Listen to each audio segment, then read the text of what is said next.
and welcome to the Computer Game Show. My name is Sean Bell, and I'm joined by Babylon 5 fan James Farley. I'm not a Babylon 5 fan, but yeah, hi Sean. I know. And Matt Murray. Babylon 5's a big pile of shit. Is it really that bad? I've never... Oh, you're referencing... Yeah, that's a space reference. Yes. I've never seen Babylon 5, actually, but all I know is it's a big pile of shit from space. I've never watched it either. I've never watched it. I mean, I've always been told that it's supposed to be really good, but... So when you're adamantly being like, I'm not a Babylon 5 fan, what you actually mean is you could be. I could be, but I've never seen it. I do remember one of the selling points was that the special effects were done on an Amiga. Blimey. And like Amiga fans were... Well, you know what Amiga fans were like? You know how they were all like very defensive of their machine, and that was one of the things they had to like show that they had a good machine. It did the special effects on Babylon 5. Amazing. The only thing I remember about Babylon 5 is the man with the funny hair. Isn't there a character called Gary Baldy in it? As in the biscuits. Oh, come on. They can't possibly. Be. Maybe I've made that up. And then I remember there was the alien who he didn't breathe oxygen, he breathed some other things, so he had to be in like biscuits. His own little... Yeah, he breathed biscuits. It's based on me. And yeah, whenever people had to visit him, they'd have to like put a little mask on and go into his special room with special gas in it. Yeah, and his catchphrase is, "Oh, crumbs." Oh, Gary. Gary. Big gas. GB. This show, early, Matt. This show is supported by Patreon. If you want to head to patreon.com/TCGS, you can pay us money and get nice extra things. We have 4 Patreon producers for this episode: Alan M. Nash, Barney Sparkles, Steve Garrett, and introducing Aaron Patrick. Welcome to the High Rollers Club, mate. Welcome, Aaron. But yeah, do you want to get the feedback, Matt? Oh yeah, it's very hard. I mean, like we could slow it down a bit. I mean, do you mean the feedback, or do you mean the just generally, just generally, just chill out, just standing still? I'm dripping with sweat, so it's not good. Tomorrow's meant to be even worse. It's meant to be like 30 degrees.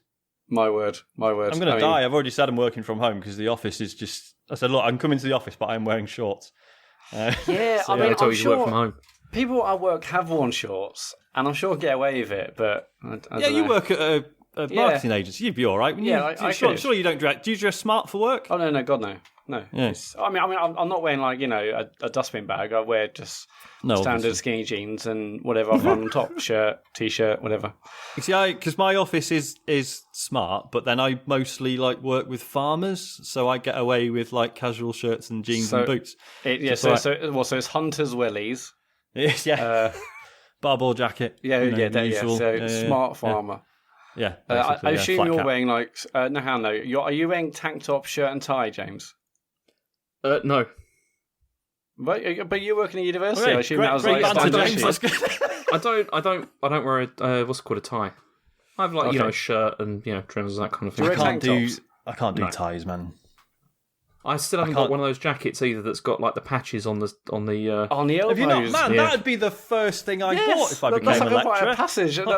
Yes, tweed jacket with the leather pads.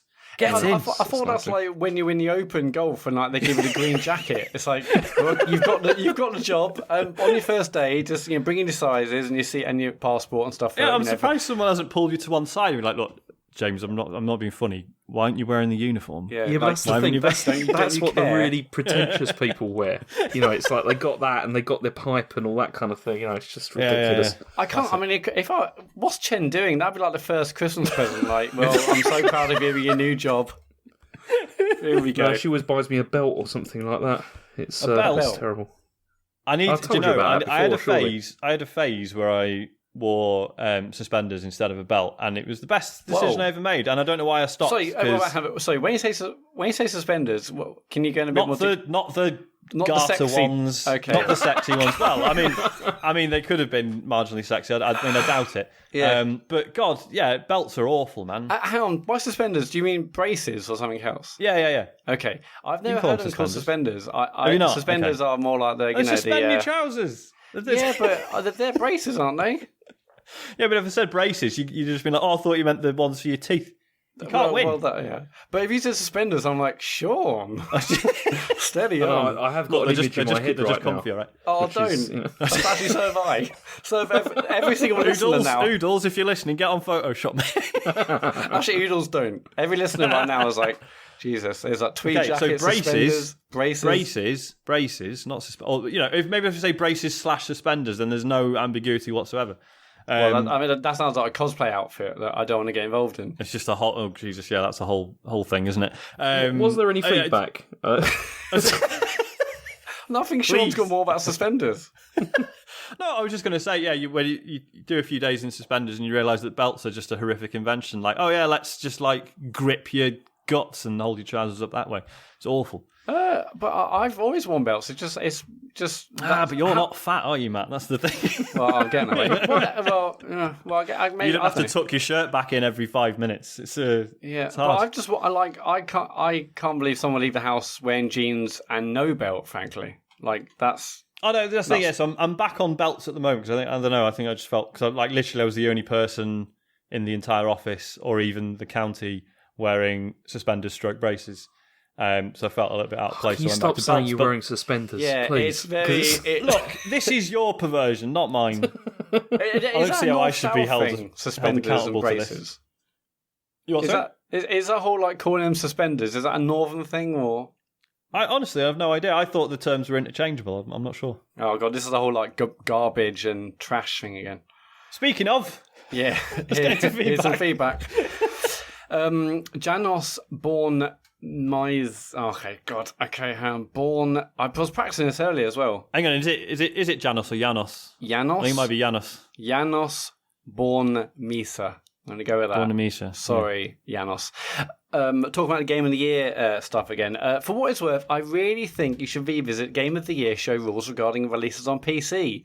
The thing I love most about your GOTY show is that you absolutely champion small or little known games up against the biggest AAA releases of the year, with the outcome genuinely up for grabs. It makes your show a lot more special than the samey lists of big titles that often circulate at year end. For this reason, it kills me when some absolute bangers get arbitrarily excluded just because you don't find them on PC when consoles are more your focus. It's especially hard as it tends to count against smaller projects that release first on PC but get their real legs on a wider format release. Maybe you can limit it to no more than one second look title in anyone's picks for the year. Anyway, keep up the great podding.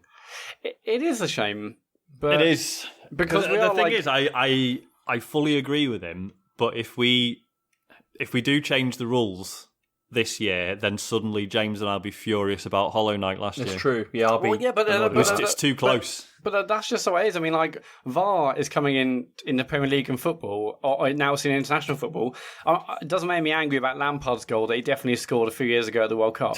You just got to go for it. Yeah, and what I'm saying makes no sense because so I'd be annoyed about last year, but then by not changing the rules, I'm just opening myself up to keep being annoyed about it every year. Exactly. From now until the end of time. I think that's not a bad idea if we all have one sort of maybe previous, technically previous year pick or something. Mm-hmm. But it has to be one that has obviously seen like a significant boost in the current year. Do you know what I mean? It's been in part of the conversation of the current year. It can't just be, oh well, I didn't bother playing this last year and and suddenly I want to choose it. Yeah. Do you know what I mean? It should be something that's been that has been ported from PC or something like that, and then has found a bigger audience. That makes sense. Yeah, something like exactly. that. Yeah. So I don't know. I mean, I basically think we need a 3-hour debate about every single rule of Game of the Year. Before the 3-hour debate about not tonight. No, not tonight. No, that is a good idea, and we will bear it in mind as we continue to argue about this until it's too late in December. Yeah, I like the not only the Game of the Year, a massive argument. Now there's a massive argument throughout the year leading up to it, based on what we can or cannot select. It's great. It's a content machine. Big fan of that. Vishend has emailed in. Good evening, gentlemen. After listening, I'm sure he doesn't write that way, but that's just the way I said it. Good evening, gentlemen. After listening to the definitely very clever capitalist cheerleading wonk last week, and also your musings on the imbalance of power Big Dave wields and who could take him, I thought how you could happily reconcile both. Become a socialist coup. Or co-op. Oh, co-op. Okay. Okay, become a socialist co-op. Remove the hierarchy and Turner's power, ending the central capitalist conflict between employer/employee. One man, one vote. All four of you democratically engaged in deciding how and where your labour is to be focused within the enterprise, and importantly, the surplus/profit. Stick two fingers up to capitalism and also Turner.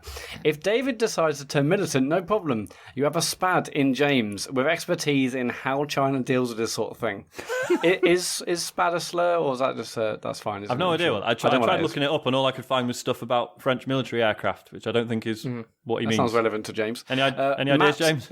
Matt to produce disinformation and propaganda, and finally Sean to convey the control message on Twitch in a soothing northern accent whilst making a lovely sponge cake in a fetching apron. Solidarity, comrades, and eat the rich from the Shen. I mean, we're already there to an extent, right? Because we tend to do things democratically. It's a cooperative, isn't it? So it's fine, and we all get equal pay no matter what. Yeah, that's a very good point. Yeah, so we're basically already there. Mm-hmm. Yeah, it's basically it's a fantastic organisation. I mean, there is the whole thing with the amount of stuff we do, which I was considering we should unionise about. But then it's... Hang on, what? Yeah, but if we unionise, who are we protected against? Each other? Well, Matt, obviously. Okay. I was sorry, I can't. I've already done one pod this week, so you have to talk to my union rep. Yeah, basically. No, James. You're working, or you can get. Or I'll get. Damn, I'll get in. That's the threat. Is it a strike break or just... I love how Matt racking his brain for a fellow podcaster who could rough James up and he landed on the guy. I'm trying to think, like, who is safe to say? Yeah. Anyway. Yeah, that's a great idea, actually. Use absolute SPAD. I hope I can say that without... Now I'm worried someone's going to email next week and say, well, actually, my friend is a SPAD. My friend's a SPAD, and actually that's disgusting, and I'm not going to say anymore, but it is I'm going to look it up again. Because honestly, SPAD, Wikipedia. I'm not going to do the French accent, but Society for Aviation and Dérivés, whatever that means, French aircraft manufacturer. So there you go, James. That's what you are. Okay. Or it could be a single photon avalanche diode. It's probably that one, yeah. It's probably the second one. You absolute diode, James. Oh, special advisor. That's probably what he means. Oh, okay. So it's not a slur. It's just advisor. I think that makes sense. Right. Yeah. Okay. Ben Simon at Scientologist on Twitter. Off the back of what words are considered American and how people speak, I need to highlight how Matt Murray said, I'm going to say it the way I said it, waifus. I pronounced it waifus. Yeah, I mean, I guess I've realised I've never actually heard the word said. I've seen it, and like it's WAIFUS. Yeah, so it's so waifus, like waif, as in. But it is wife, wife, isn't it? Wife. So it should be yeah. waifus, yeah. I mean, yeah, like I spotted it, but you know, if you're going to start correcting people now, they say waifu. It's a bit. That's the thing. I mean, because we said on Twitter, it's like we did spot it, but it's just we'd already been through all the other stuff. Without me saying it 1,000 times. No, because we've already been through all the other stuff about like garbage and all that. So I can't be bothered by this stage. There's bigger things to care about. Yeah. Well, I'm glad it's been corrected before I start playing Fire Emblem. I mean, there's no link there, but I'm just saying, that's a game that's coming out soon.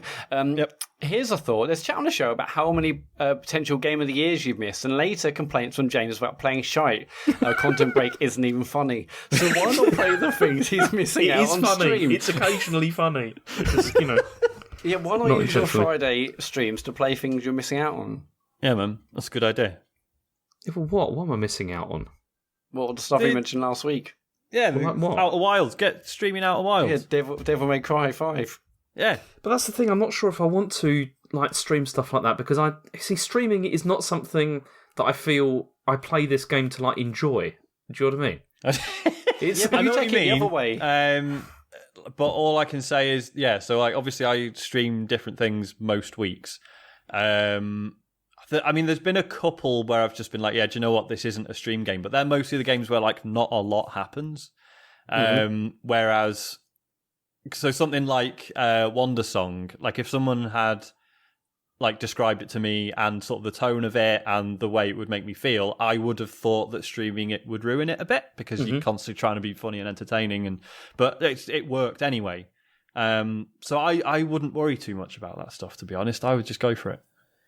Yeah, I mean, I do understand that when you stream a game, you do sort of detach yourself from the game because you're focusing on make sure the stream's working and you're being entertaining, engaging with chat and stuff. But there's that, and then there's what you do, James, is by playing games you hate. You just take it the complete opposite direction. I think actually someone said, "Why doesn't James's streams just be about playing shit games?"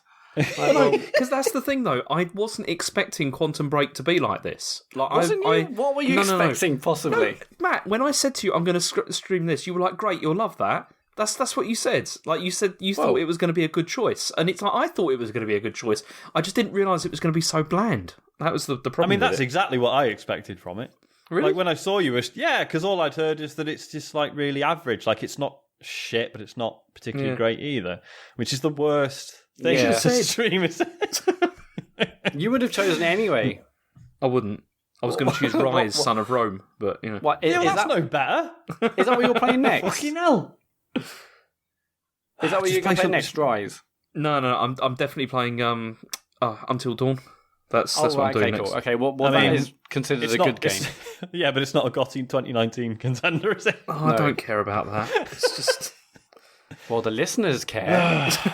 No, to be fair, I will really enjoy that, because I gather, like, although it is a horror game, it's essentially one where you are supposed to be quite detached and just pretend that you're the director rather than like having agency over the characters. So it's occasionally there'll just be people you don't like, and it'll just be like, do you know what? Let's get them fucked up.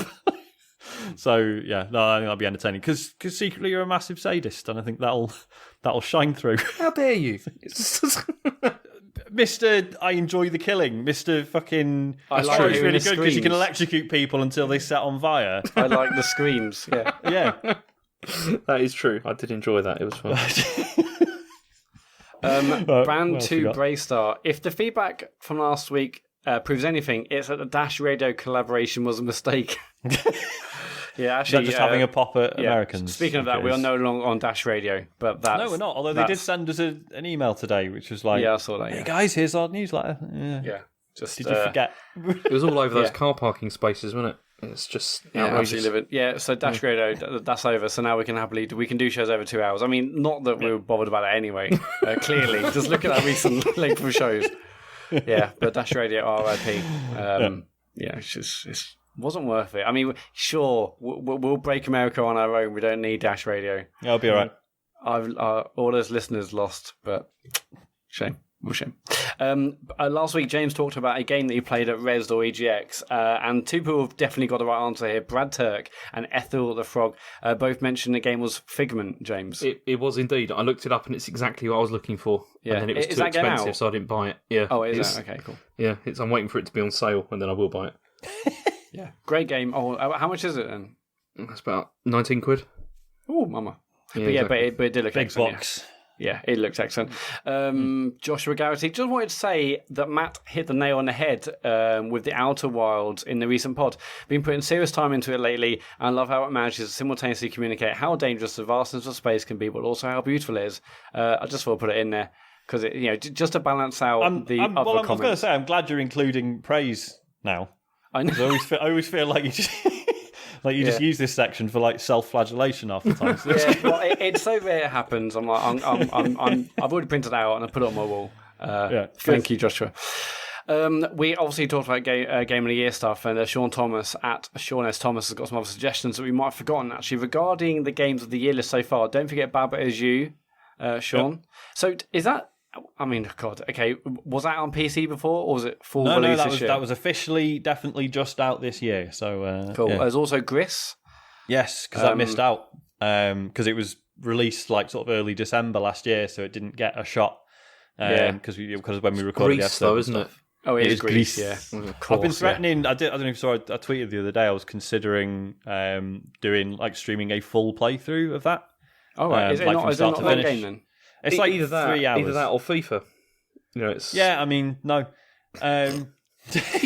Well, I know, because I was thinking that might be like quite a nice send-off for Played by the Bell before I move on to FIFA, but I don't know. We need to just do a poll, don't we? Like whether people would rather I carried on with Played by the Bell or actually just like canned it for a bit and did FIFA. No, Sean, there's no poll. Yeah. You're going to play FIFA. We agreed this. It's no, but what I want to know is...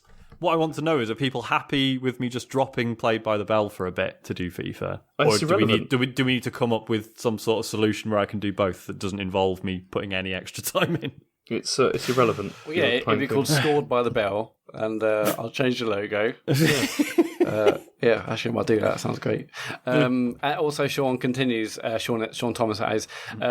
Core 2 looks amazing with Doom Eternal, Astral Chain, Luigi's Mansion 3, Streets of Rage 4, Link's Awakening. So, man, have you seen the new footage of Astral Chain that's come out? No, I saw there's some, is there some... Oh, was there any trailer out today? I saw some links. I don't know if it's a trailer. I saw there's new gameplay footage emerged last week, and I think loads of previews have gone up. I think an embargo's lifted. I've not read any of those yet, but yeah, just the footage, man, it looks fucking great.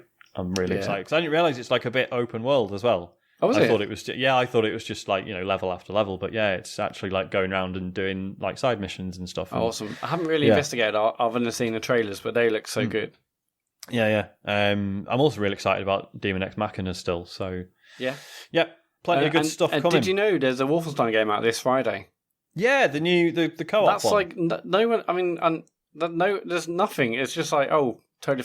No one's mentioning it. No one. There's no promotion. Well, it's a weird one, isn't it? Because it's co-op focused. That throws a lot of people off. I guess.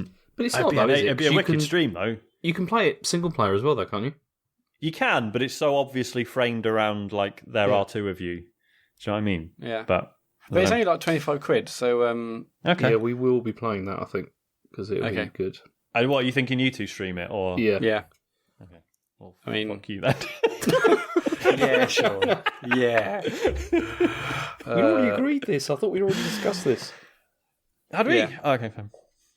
It don't matter. Whatever, I'll just play it on my own. Yeah. just do another. I'll play with one of my real mates. Do a stream on the same night, same time. Do you want to watch stream on the Data Beast account. Fuck off. Oh, Data Beast. Oh, pathetic. That's it for feedback. It's at Computer Game Pod if you want to leave some feedback. That's on Twitter, that is. Or you can email podcast@thecomputergameshow.com. Cool. James, are you familiar with a French artist called Philippe Meste? No. He did, a few years ago, he did an installation called the Sperm Cube. Okay. Where it was I like where this is going. 1 metre by 1 metre cube that you could go on this website, Sperm Cube, I think it's spermcube.org, it's closed down now, I checked. And you could request a pack to donate your sperm and send it back in, then he would add it to the cube, and he created this big cube of sperm. And I've just been thinking about it and how I've dealt with small amounts of the stuff. Okay, it's not really a big problem. But when you see a big cube of it all just in one go, it's actually quite sickening, because it's not it's a bit yellow, and it just just made me feel really ill. And basically that's the experience I want you to deliver with the news this week. Okay, so what you want me to do, Sean, to be clear, is you want me to splash you all over for fuck. with news. I want you to collate a load of samples. This has gone too far now. Look, if you're going to make me do these every week, this is where we're going now. What, Sperm Cube every week? Well, no, just this sort of vibe. Can I call the episode Sperm Cube? You could call it that. Okay. It's up to you, mate. I just wonder if I guess iTunes might kick us off for good. It's that's the point. Your episode Sperm Cube. No more. I'm just going to make them worse and worse until people beg me to stop doing them. Okay, so as we said, I'm splashing you all over with this news, yeah? Yeah, just fill... I want you to gather, samples from all over the place and just fill a big, disgusting cube of news. Sort of drizzle it all into the... Oh, okay, just get on with the news. I'm actually feeling a bit sick. Cube. And then until it all goes yellow, yeah? Do you want to see a picture of it? Move on. It was refrigerated, but it still went a bit... Move on. Went a bit manky, weird looking. Yeah. This is... Are we getting a picture? Send it you afterwards. Oh, okay. Anyway, so the news this week is a bit rubbish, to be honest. I mean, I'll level with you at this stage. Well, I'm really glad I did that brilliant intro for it. Oh, God, I've just seen a picture of the Sperm Cube. Oh, I feel sick. I'm going to have a look at this now. Also, this podcast on early Wednesday mornings. People might listen to us over breakfast. Is this something I ought to be looking at in like a private tab as well? I'll be honest, when trying to remember the name of it, I did use an incognito tab, yes. Yeah, I didn't. I just Googled Sperm Cube. Well, obviously, yeah, but I couldn't remember what it was called, so I just had to Google, like, art installation semen. Turns out, quite a few of them. Sean, man, that is disgusting, isn't it? Look at that. It's all yellow and sort of like congealed. Okay. Yeah, it's like gone off mayonnaise. Yeah. Oh, it's grim, isn't it? Yep. Yes, okay, anyway, let's get on to the news. So, as I was saying, the news is a bit... We're not in a great state this week, because there's not really that much has happened. So, I mean... Here's what we've got. We've got a couple of Nintendo hardware update stories. So it's weird that like bits of this keep trickling out. Yeah. Go on, sorry. So we had the Switch Lite last week. That's fine. And then it turns out now that there's actually a new version of the standard Switch is coming out in September in the UK. So the new Switch is going to have a battery life of 4.5 to 9 hours. So the way that they work this out is it's like probably like Breath of the Wild is more of a kind of a 4.5 hour kind of thing, whereas something less, whatever is going to be around 9 hours. So this is compared with because the original gets about 2.5 hours to 6.5 hours. So that's quite a big increase. That's pretty good. Yeah. And it is also better than the Switch Lite as well, which is 3 to 7 hours. So it looks like that. But then the reason for this is because they've changed the internals, so that the Switch is now using is it the Marico version of the Tegra chip? Oh yeah. Which has better performance. And people were thinking, oh great, it's got better performance. It's going this is going to be for like a pro version, or it's going to be significantly more powerful. It turns out what they've done is they've just used it to increase battery, which is brilliant. I think that's absolutely fine. That's a great thing to do. It's valid.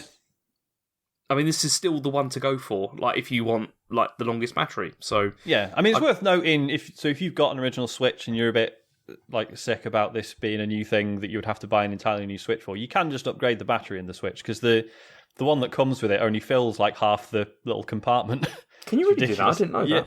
Yeah, you can just, if you open up the battery panel on the back, and the actual battery in it is only, like, half the size of the space that is in there, so you can quite easily just put a bigger one in. That's interesting.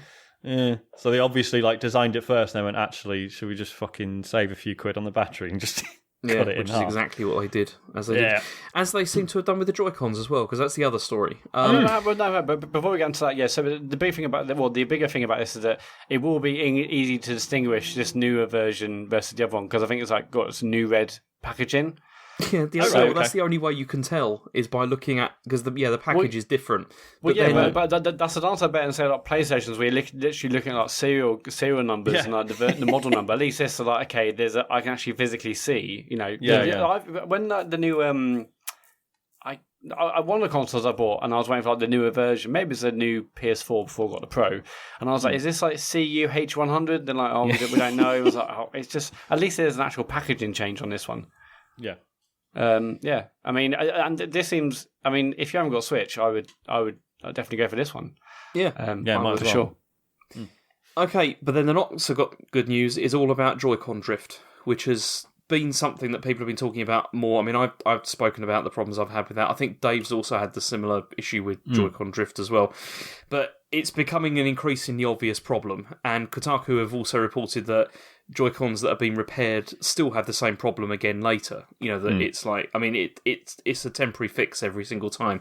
So now in the US, obviously, there's been a class action lawsuit has been filed, and it's been filed for what they call claims relating to alleged defects, but Nintendo haven't responded yet. But it seems, I mean, I was looking up the other day about how to sort of deal with this, and you can do it yourself for like about $4 or whatever. You can just replace the stick, but it is a pain. I mean, the problem is this is the thing. Like, I sort of looked at this and sort of thought, thank God that thanks to replacing the casings and stuff, I am used to opening mine up now, and I know what it looks like on the inside and how everything fits together, which I am really relieved about. But that's not a solution, is it? You can't just be like, just learn how to fix it yourself. That's not acceptable. No, and it is really irritating as well, because I mean, I had it with my left Joy-Con, the L button stopped working on mine. Okay. That happened twice.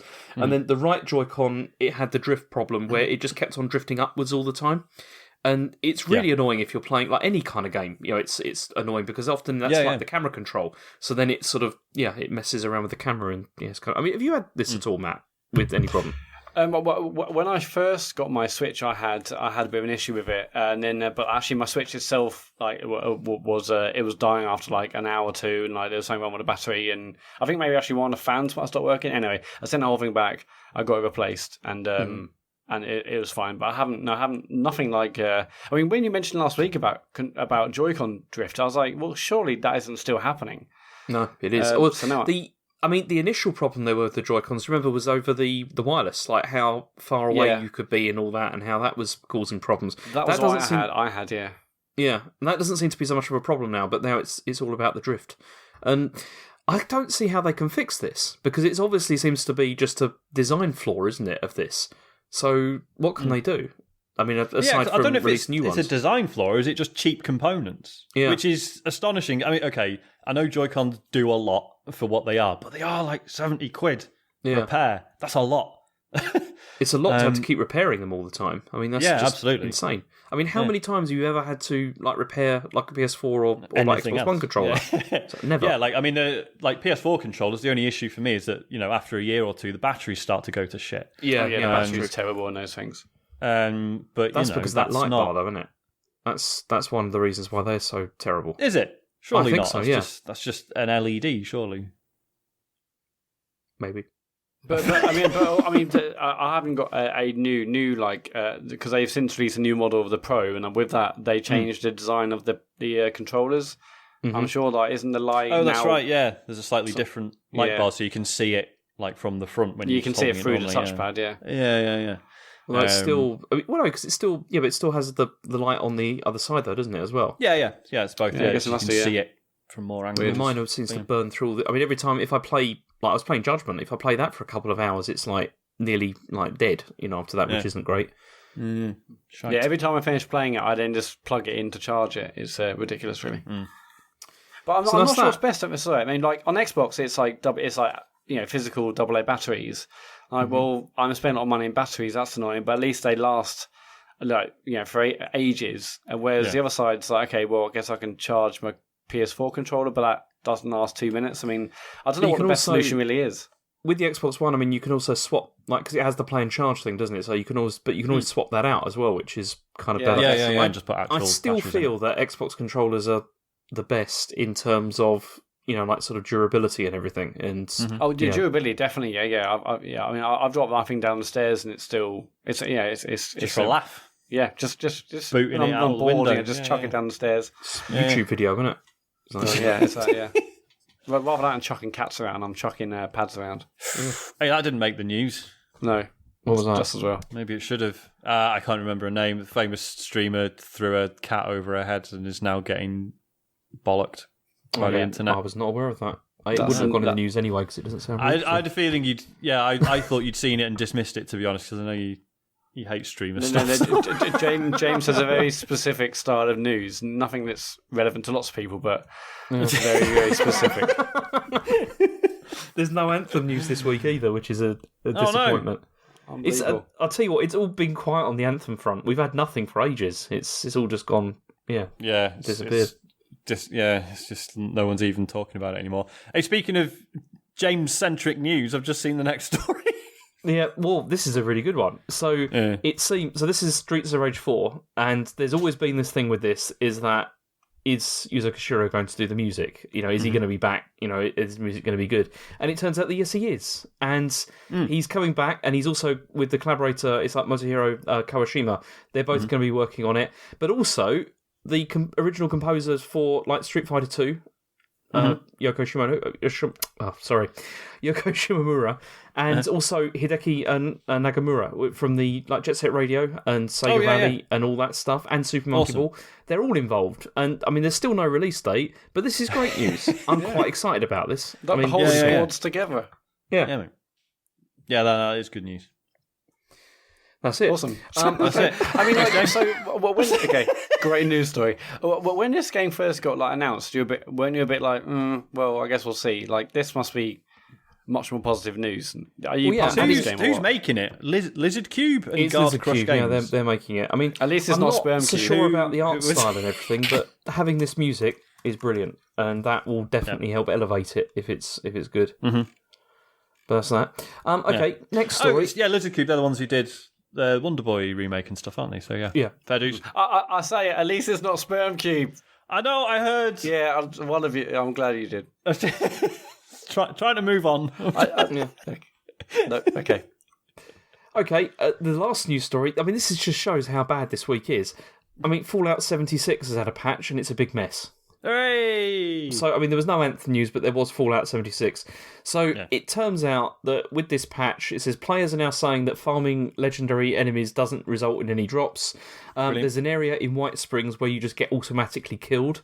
That doesn't sound good. There's also a bug that will behead you, like the player, when you get out of your power armor. So that's amazing. We've got random game freezes, people getting stuck in their power armor. That must be irritating.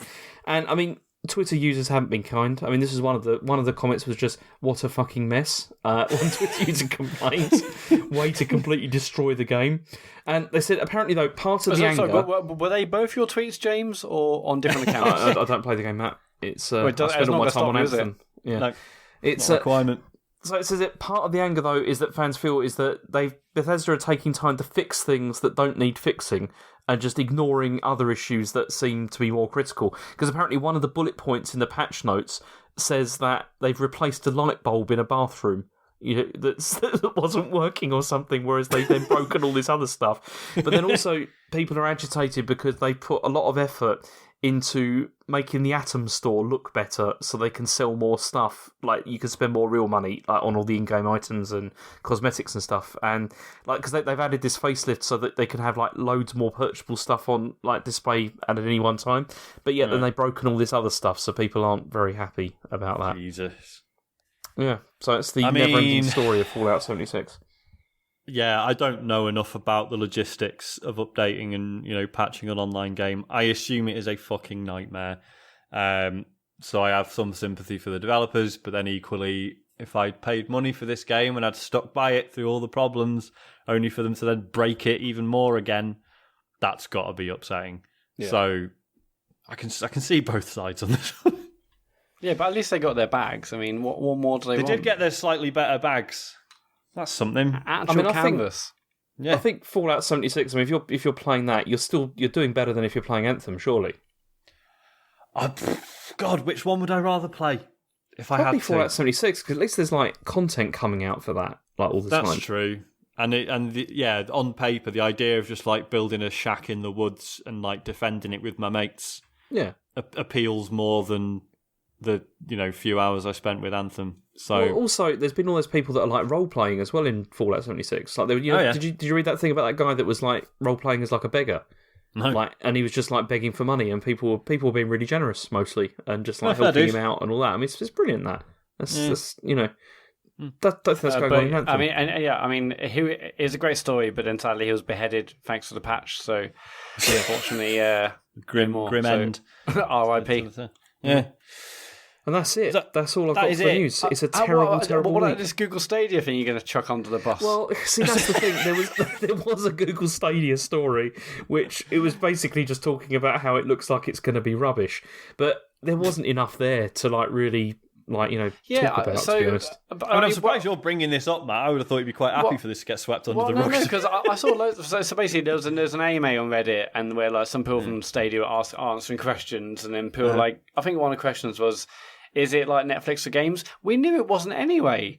And now, that's a silly question to ask at this point. No, it's not. Actually, it's closer to PS Plus and Xbox Live, and that you get monthly free games, and the library grows. That's not news. We knew that. But now there's headlines saying oh God, how bad does Stadia sound now? It's we knew it wasn't Netflix for games when they announced it. Sure, the messaging has been a bit all over the place, but surely no one who actually knew about it is actually expecting I think probably at this stage people were hoping for more information though as well, what's coming out on it. I mean, the only thing I've seen was Ubisoft saying that now they were porting everything to it, which, Ubisoft do that with everything. Yeah. But there's been very little else, has there? And saying, wasn't there that other, because I saw that other tweet that you had, Sean, that you'd which was about how many games were coming out, and they said, at least one, or was it between 1 and 2 or something? Oh, yeah. So didn't it say like roughly one game per month or something? So it's like what? So some months, I saw that, some months nothing, and some months it said 2 roughly games? one game per month, give or take. Like, wow, roughly give or take one. So 0 every 6 weeks, 1 every month. I thought really that was strange. interesting. But it's not Netflix for games. Clearly, it's not, and it's. But then, the article that I was gonna look at was like this. Somebody was saying, is this like Gmail or is it Google Glass? And like the article was just asking it looks like it's going to be a Google Glass, but I don't know. It's way too early to tell. Way too early to tell. I don't know because I think the signs are there. I think this is going to bomb when it originally comes. The signs are there, in that it's like a totally new thing, and like no one knows how it's going to do. Like it's not a totally new thing, though, is it? That's the problem. It's all just like using all the same business models, but worse. Well, but it's no something other we've game seen. Platform has been fully cloud like this. That's so it's something we've seen before, but just not delivered by a company that we imagine would be much more competent than any of the ones that have come before. Yeah. Well, yeah. So PlayStation Now's existed for a long time, but then again, the competence there. You're right. Yeah, it's maybe not. And on live. Yeah. Enough said. I cannot wait for it because I can't wait to see what the hell is going to happen. It's going to be very exciting to see how it goes down. It almost certainly will go down. Oh, it definitely go down day one. Right, what on earth have we been playing? This is going to be a big one. I've got a whopping 2 games, and it looks like you've got 1 each. Basically. Well, it's not an excuse, but we recorded the pod a bit later last week, and we were like busy for almost every night. And then we had to do the Star Calls Roundtable, and then we had to do the computer game show Talks Over, like a retro thing, which ended up dying on its arse, which for various reasons. We'll do again, but still took up an evening. But and then another night I was streaming Bloodborne, so then suddenly it's Monday again. Yep. So here we are. I'll go first, I guess. So I played a bit of Splatoon 2. Oh yeah. Can I ask a question about this? Yes. When did that Splatfest end? Yesterday, I think. See, I was really disappointed because I'd remembered that it was going to happen, but then I'd forgotten to do it on Saturday, and then Sunday evening I was like, I've got to get on this because it's the last one. Got on there and everyone was like, it's over now. It's like finish. midday on the Sunday, I think. That's a damn shame. So every single month since launch, there's been like a Splatfest. Because I don't. Is it every month or is it every 2 months? It's not possibly? every month. I don't think. Okay, cool. Yeah. Because at one point, it felt like I've seen him all the time, and then I haven't seen him for so long. I didn't even know they were still doing and then I think them. they started spreading them out a bit. And this has been the final one. For those who aren't aware, Splatoon and Splatoon 2 have done this thing called Splatfest, where every once in a while, so like during the week, it'll be like, right, there's going to be a Splatfest this weekend, and it'll be a choice between like 2 things. So this final Splatfest for Splatoon 2 was Order versus Chaos. So every player like picks a side, and then you get like a branded T-shirt for the side you've picked, and then like you're on that team for the week, and then basically, so you get this T-shirt, and like you can play during the week and like level it up so it gets more abilities and stuff. And then come the weekend, you then like the Splatfest kicks off proper, and like the hub area just like totally transforms. It's like properly stunning. It's like a music concert just in this square. And then every battle you play is like you're fighting for your team, and then whichever team like is the most popular and wins the most matches or whatever wins. And it's always just really brilliantly stupid, arbitrary shit like that you end up arguing over. And it's just great because every time you hear there's a new Splatfest, you'd be like, oh, this week it's tomato ketchup versus mayonnaise, and you're just like, oh well, I mean, I'm a mayonnaise guy, but I can't imagine getting upset about it. And then you find out that a mate of yours has gone team ketchup, and you're like, you're fucking dead to me. What on earth are you doing? I knew you. Yeah, and it's great. It's proper good fun. And obviously, it's a really clever way of like getting sort of lapsed players like back in. I've not been playing Splatoon 2 regularly for a long time, but like I'll always have a game or two when there's a Splatfest on because it's just quite fun. And like it's so particular to the setting of the game. You couldn't really do this in any other shooter because it just seemed tonally like really weird. Like I know Destiny 2 sort of tried to do it with the faction rally, but it's just like, well, no one really cares about the factions in Destiny 2 because they're all like, well, they're just different coloured armour, basically. Dead Orbit versus... Oh, no, that's faction, isn't it? It is. Yeah.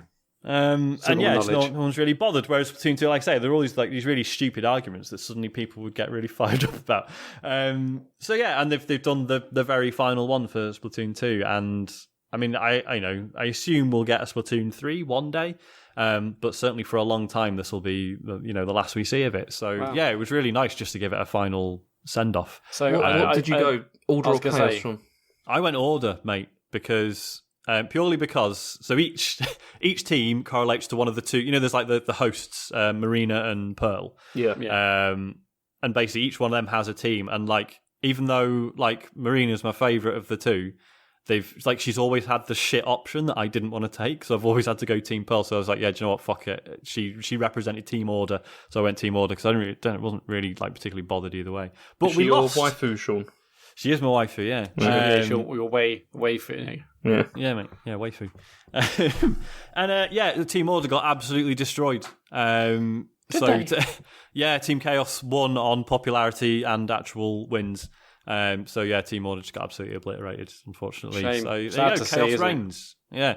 That was really good fun. I still really enjoy playing Splatoon 2. It's still really good, but obviously it still makes me a bit sick that the whole like the app, the fucking app. Oh yeah. And just the fact that they, same as Splatoon 1, they just made it a pain in the arse to actually play with your friends. Which such a missed really opportunity. Killed it. When I had it, I absolutely loved it, and it was. I had a fair few good weeks. Loads of multiplayer games were playing. It was brilliant. But like if you've played enough to unlock like pro mode or whatever, I forgot what they call it now. Probably going to get shouted at by Splatoon fans, but by little squidlings. Yeah. And you've got like enough mates to make a full team. I think you can play as duos or as a four, but if you've only got two friends who want to play with you, you're fucked. Like it has to be a 2 or a 4. Then you can play with your mates, but otherwise it's just a pain in the arse unless you've got enough people to make a fully private match. You can't just be like, look, here's like 2 or 3 of us. Can we just join a game, please? That's just not an option. Which is infuriating still. And the whole like the salmon run modes that they added, which is brilliant, but it's only open on certain days. Yeah, I know, that was always annoying, wasn't it? Yeah, just really aggravating. And what's always been annoying about this is it's one of those things where you could say something like, "Oh, it could have been massive if they fixed all this," and it already is massive. It's just really frustrating that they didn't. Yeah, exactly. Yeah, especially in Japan, it's absolutely huge. I do love it overall. Just a shame that certain issues prevent it from being bigger than it could have been. But hey ho. I know obviously Splatoon was out on Wii U, and when they showed us Splatoon 2, a lot of people were like, well, how much of a proper sequel is this? Like, do you think it was a proper sequel, and what do you think that means for Splatoon 3? Well, it is Splatoon 1.5. It's certainly one of those where, I don't think they'd have got away with just re-releasing it like they did with a lot of other Wii U stuff. But it is a fairly incremental upgrade. It's still brilliant, but it is, it's not like massively different from the first one. But yeah, therefore, interested to see what they do with the third one, because I think it'll have to be a more substantial shift from this. So be interesting to see what they come up with. And if it's, so this came out, was this a launch time? No, well, when did this come out? No, it came out a couple of months after. It wasn't launched. Yeah, okay. But that's still, what, 20... When did it come out? 2017 Wii, wasn't it? It's been a couple of years, Switch, yeah. So it's had a fair old innings for an online shooter. When you consider, like Black Ops 4, for example, which is very good. How often do you hear it talked about still? Obviously, certain circles quite a lot, but certainly for me, I don't hear anyone chatting about it still. Whereas Splatoon 2 still gets a look in, partly because of the Splatfests, but. It was just nice to play it again and remember how much fun it is. Really enjoyed it. Yeah, it's a great game.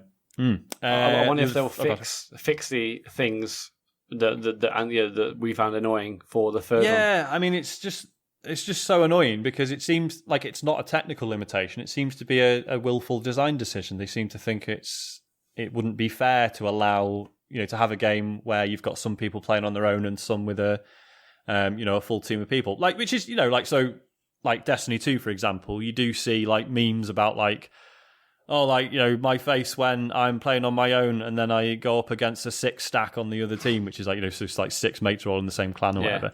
And generally speaking, you do, get absolutely destroyed, but you accept those instances for the times when you've got a few mates together and you can easily just get a game together. Do you know what I mean? Yeah. Like people just accept that as the cost of being able to do that sometimes. But they could not have like different lobbies for like groups or non-groups. Exactly. Yeah. Just have like a free for all one where it's like you can just join with any party size and it figures out the rest. Like I from what I can tell, it's not a technical issue. And I know matchmaking. Like people just assume.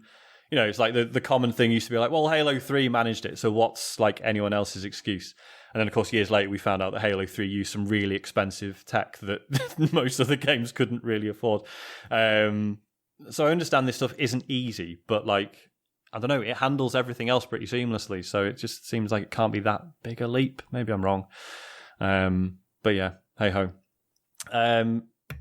I've also played The Outer Wilds.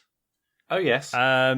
As promised. It's fucking brilliant. I mean, Matt knows what I'm going to say already because I've been texting him about it all week. Yeah.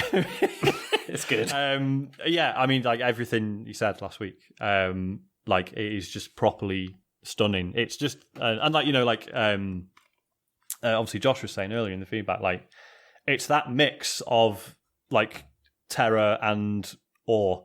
Like, like everything, because you get in your ship and it's just held together with like bits of metal and wooden planks and shit.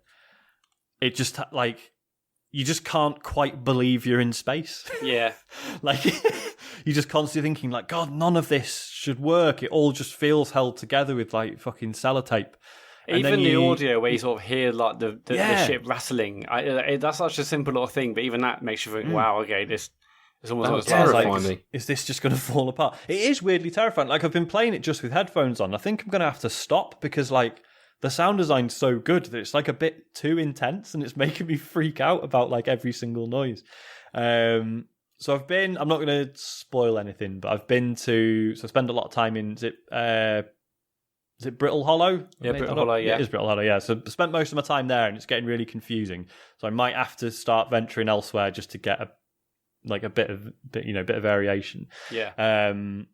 But I did the same thing. I was like, okay, I'm just going to concentrate on that one because that's like the closest planet to Timber Hearth, which is the first one. Yeah, like it kind of guides you there, doesn't it? Yeah. But then you learn, actually, I'm going to have to explore lots of these planets. Yeah. To understand. I've been to the Twins. That was terrifying. Oh yeah. And there's just because it is all handcrafted, and again, this isn't me like subtly shitting on No Man's Sky, because it is all handcrafted. Like everything's weird and fascinating, and like it's just it's absolutely beautiful. I love the fact that it's got as with a lot of sci-fi games in particular, there's an ancient race that mysteriously died out, and you're kind of finding their like relics and ruins and stuff. But like part of the hook is that you're the first astronaut to go out with an actual translation device. So they knew that like there were carvings everywhere that these aliens had left behind, but you're the first one who can actually read them. So there's all these like sites with like artifacts and devices and stuff that everyone knows is there, but they didn't know what they were for because they couldn't read anything that this other race had written. And like. And whenever games do this, like, there's this, there's the forerunners or the precursors or whatever, they're always like this sort of revered ancient race. Oh, they must have been so wise because they, conquered space travel and they were amazing, but now they've died out and we don't know why. And they're always treated as like they must have been so much better than us. And it just like turns that on its head because it's like all the text you read from them is just really like colloquial, isn't it? It's not like. Often you'd expect like the writing to be really stiff because you're like translating like an ancient race's language, but they just talk like normal people. Yeah, and it's quite conversational as well. It's quite and they're just like joking and like flirting with each other and stuff in these bits of text. And you find so like it sort of encourages you to like check out the moon of your home planet. And I mean, I don't think this isn't really a spoiler because it's so early on. And it's like, there's some ruins on there if you want to go check that out. So I did. And you find, I mean, it's like these ruins and it's like these sort of concentric, like big sort of concentric rings. And there's like this device in the middle. and you try and activate the device, and all these rings start spinning around, and you're like, oh, fuck, what's it doing? This is amazing. And you can't make any sense out of what it's doing. All these sort of bits are moving around everywhere, and you're like, oh, man, I don't understand this. Like, this must be really complicated. And you go down to the basement, and you read the text, and they're just like, yeah, we built this, but it doesn't really work. It's like, yeah, it's fucked. Yeah. And you're just like, that's brilliant, because you're so used to it being like, oh man, I must just be too stupid to understand this ancient race's incredible design. But it's like, no, it doesn't work. Just mucking around. It didn't work. And just yeah, it's just this brilliant sort of, like, I don't know, sort of irreverent attitude to this other alien race, which is, and that sort of carries on, but in a sort of less like ham-fisted way. Like, it's sort of, you know, okay, you'll find something that kind of works, and then you'll sort of read all the notes that they've left where they're like, okay, so we've tried this and then we figured out if you do this, then this happens, and like, oh, technically this device means you exist in two places in the universe at the same time, and stuff like that. And it's just fascinating, like just wandering around, exploring like really weird ruins and planets, and just sort of trying to figure out what's going on. Like, I've still got no idea what the overall thing is, because as Matt mentioned, it's like every 22 minutes the sun explodes and kills you. But like, the way it... Can I just ask about this? Are you supposed to be stopping that from happening or something, or is that just... I assume so. Like, nothing... Because of the way the game works, you're the only one in the time loop. So, like, no one else is going to you like, oh my god, you need to sort this out, because it seems like no one else knows it's coming. Mm-hmm. So you're the only one who's aware that this cycle keeps sort of going around. Like, you can, when you first die and you come back to life, you have dialogue options with people being like, what the fuck just happened to me, or whatever. And everyone's just like, what are you talking about? Like, don't be an idiot. So no one really acknowledges it. So you're kind of on your own. So yeah, so no one's like asking you to figure that out. But it just, every clue you find or every bit of information you find gets logged on your ship, and you can see like it creates this sort of, mind map of like all the bits of information you found, and really neatly. So like, if you start, if you end up dying and you're like, right, what do I do next? You can just go back to your ship, look at the computer, and be like, okay, I've sort of followed this thread, and then the last clue I got was to like try going here and looking at this or doing this, and then that's like, right, okay, that's my next thing to do. And you can, like, I've done like long sessions on it, but you can do it quite sort of piecemeal as well. Like, you can just do it, right, I'm just going to put it on for a 22-minute run and see what happens, which works really well. Like, it does.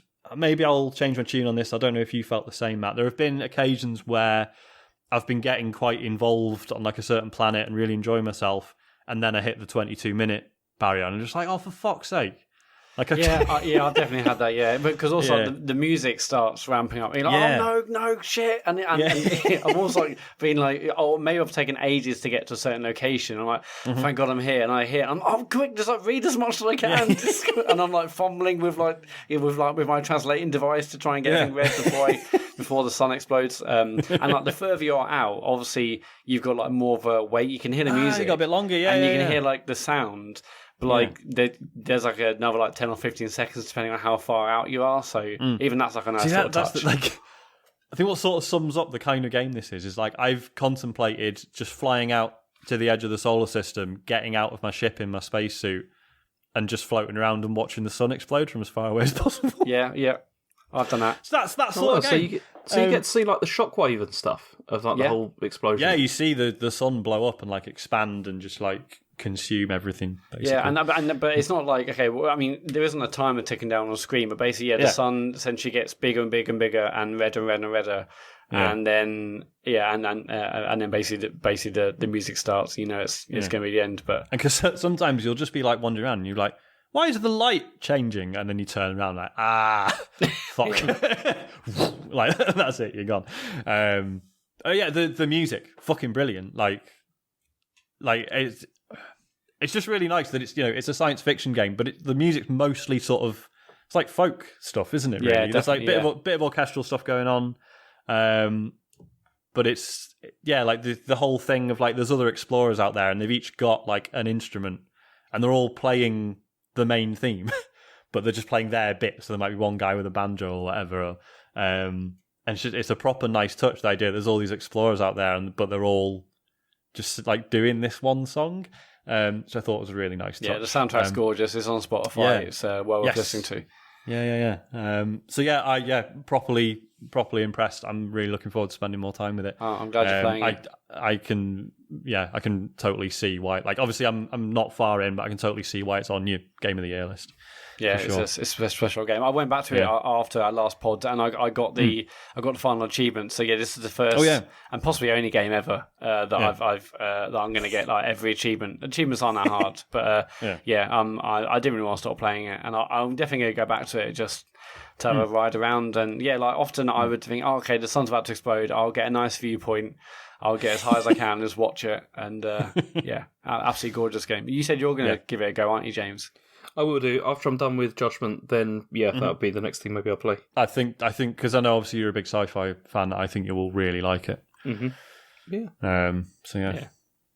Cool. Matt, do you want to do yours? Yeah, I mean, I played half an hour of A Plague Tale: Innocence. So now you're going to give us the definitive review. Yeah, it's a solid 4 out of 10. Avoid. I've heard loads of great things about this. Yeah, me too. Yeah, so I can't really comment on the game at all, really. But for basically, I'm very happy to sort of understand it. It's like an 8 to 10 hour linear story-based game, and I'm massively into that. I believe it's like the tale of a young brother and sister, which I'm quite worried about because that theme seems to me child in peril. That's what I'm getting. So I partly dreading that. It's got a strong start. I mean, it's quite a bleak start, but I'm like, okay, this game's clearly going to want to do things, but by that intro. But yeah, I'm hoping to actually get it done by next week. So I'm very excited to play it. I've heard lots of people say, it's like just a really solid game. You know, it's not like blowing the doors off anyone, but I hear a lot of people have actually talking about it quite positively. So very interested in trying. Matt, are you playing it with subtitles or with the English voice? I got subtitles on, but English voice. But if I can do a visual, can I do a French accent then? Yeah, I've heard that you can play it. And I'm going to do that. I'm definitely going to do it. Yeah, I wasn't aware. Yeah. No, I said it adds immersion. You know, it's definitely. Yeah. I turned subtitles on when the game first started, but yeah, if I can have original language, I'm definitely going to do that. Oh, that's a good tip. Yeah. See, I'm hoping to get it done by next week. Here's hoping. Cool. Yeah, I mean, that's me. The thing I keep hearing is. So it was made by like 20 people, right? It's like it's not focusing. Yeah, like Asobo studio developed it and published by Focus. Yeah. So everyone's just saying like you just will not believe that this was an indie team that put this together because it's just like got the production values are just insane apparently. Yeah, I hear it's got sort of Last of Us vibes, which I'm obviously, but I love Last of Us, so I'm quite excited about that. And so that's why I also played Bloodborne, of course, on Sunday. Still working my way through the DLC. I killed Maria in the DLC. That's an amazing fight. A lot of people say it's one of their favourite bosses in Bloodborne, and it was awesome. It was lots of diving around at the right time and knowing when to attack and when not to attack. The music was epic. And now I'm on the next boss already, which is Kos. Some say Cosm. Kos. An orphan, I think, is the name of the boss. Anyway, incredibly intense, really aggressive. So you got to be on your game. But and I got him to within like 3 hits of killing him on Sunday, but I panicked as I do. But yeah, still love him. God, I've just locked him up. He's fucking terrifying. Yeah, and he's on you within the first second. He doesn't it up. But yeah, is it he or she? Some of these entries say cos brackets mother. So I assume it's she. He it climbs out of a giant. It's just been born, I believe, out of a giant fish. So I don't know. I didn't check the bits, but lovely. In my mind, it was a male, but who knows? Okay. Who knows? But yeah, still loving Bloodborne. It's still kicking my ass, but yeah, I'm still loving the bosses. And that's it. That's it for me, unfortunately. Cool. James. Okay, so this is a bit of a problem because I've got nothing. Now, the reason I've got nothing is because the only thing I've played is Judgment, like for the entire week. That's all I've been playing, and I've got nothing to add to what I've already said about that game. Is it still well good? Yeah, it's still fantastic, and I'm still really enjoying it. Yeah. But there's nothing else to add really, apart from the fact that it's great. I mean, given so how many hours you put into this game now? About 25, 26 now.